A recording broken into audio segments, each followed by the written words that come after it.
we're gonna learn how to do Revolve and extrude on Autocad. My name is David Maldonado from Texas A&M International University.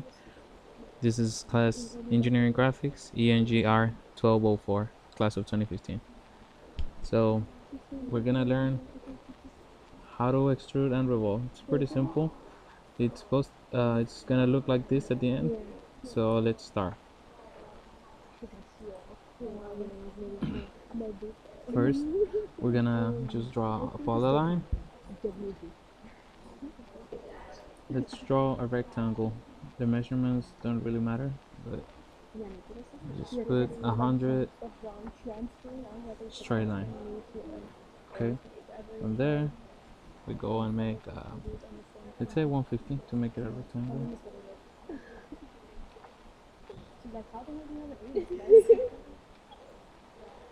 And then another 100. Smarty. Useless. Okay, now from there we're gonna extrude this figure.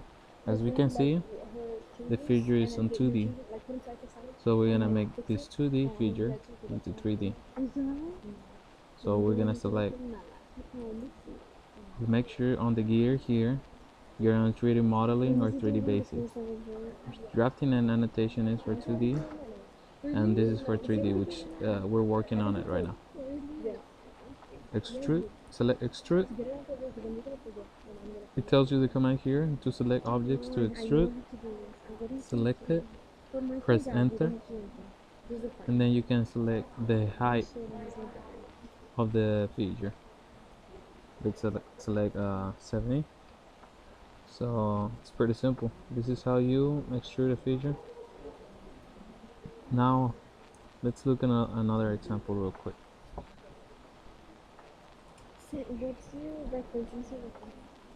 Also, now remember we did a polyline, so in this case we're gonna do just with a regular line, which means it's gonna be each line is gonna be independent of it.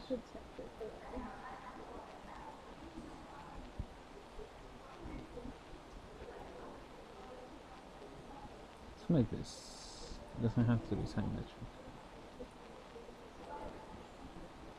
So now that we have our 2D figure, we're gonna extrude it again, right? So we select extrude, select our figures. It's gonna tell me one by one, as you can see.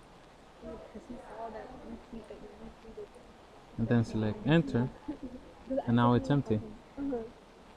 So if you want to make it solid, make sure it's a polyline, and if you want to make it empty, it's just a single line. Each of them is a single line. It's very useful in both of the cases. So now let's learn how to revolve. I'm sorry.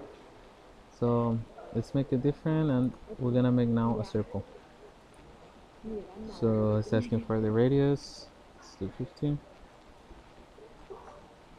Now that we have our radius, as we can see again, it's a 2D circle with 50 of radius. So we wanna revolve it. We're not gonna make it 3D, just 3D, but we're gonna revolve it. So we select the figure,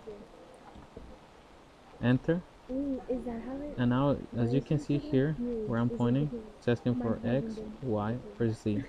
Let's try with the X to see what happens.